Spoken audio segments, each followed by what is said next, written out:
Gruhalakshmi guarantee ಸ್ಕೀಮ್ನಿಂದಾಗಿ ಹೋಳಿಗೆ ಹಾಕಿಸಿದ್ದಾಯಿತು. TV, fridge ಸೇರಿದಂತೆ ಗೃಹೋಪಯೋಗಿ ವಸ್ತುಗಳನ್ನು ಖರೀದಿ ಮಾಡಿದ್ದು ಆಯಿತು. ಇದೀಗ ಇಲ್ಲೊಬ್ಬ ಮಹಿಳೆ ಮನೆ ದ್ವಾರದ ಬಾಗಿಲಿಗೆ ಸಿದ್ದರಾಮಯ್ಯ ಭಾವಚಿತ್ರವನ್ನ ಕೆತ್ತನೆ ಮಾಡಿಸುವ ಮೂಲಕ ಅಭಿಮಾನವನ್ನ ಮೆರೆದಿದ್ದಾರೆ.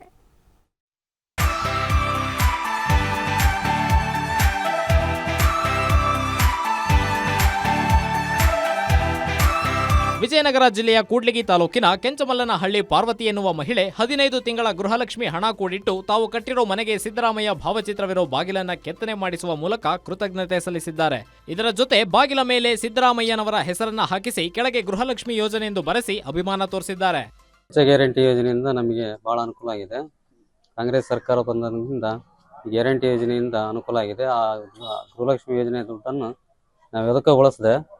ಹಾಗೆ 15 ತಿಂಗಳು ಇಟ್ಕೊಂಡು ಈ ಕೇಂದ್ರ ದುರೇಶ್ ಅಂತ ಹುಡುಗ ಕಾರ್ಪೆಂಟ್ರು ಅವನ ಕಡೆಯಿಂದ ಈ ಡೋರನ್ನು ನಾನು ಮಾಡಿಸಿನಿ. ಕಾಂಗ್ರೆಸ್ ಸರ್ಕಾರಕ್ಕೆ ಕೃತಜ್ಞತೆಯನ್ನು ಹೇಳ್ತೀನಿ.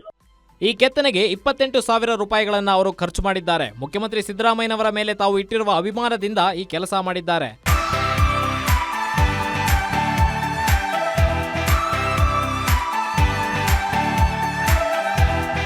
ಗ್ಯಾರಂಟಿ ಯೋಜನೆಗಳಿಂದ ರಾಜ್ಯದ ಬೊಕ್ಕಸಕ್ಕೆ ನಷ್ಟವಾಗುತ್ತಿದೆ ಎನ್ನುವರ ಮಧ್ಯೆ ಅದೆಷ್ಟೋ ಜನರು ಈವರೆಗೂ ಗೃಹಲಕ್ಷ್ಮಿ ಯೋಜನೆ ಹಣವನ್ನ ಪಡೆದಿದ್ದಾರೆ. ಆದರೆ ಅಭಿಮಾನಿಯೊಬ್ಬರು ಇದೇ ಮೊದಲ ಬಾರಿ ಸಿದ್ದರಾಮಯ್ಯ ಅವರ ಚಿತ್ರವನ್ನ ಬಾಗಿಲ ಮೇಲೆ ಕೆತ್ತನೆ ಮಾಡುವ ಮೂಲಕ ವಿಶೇಷ ರೀತಿಯಲ್ಲಿ ಕೃತಜ್ಞತೆ ಸಲ್ಲಿಸಿದ್ದಾರೆ.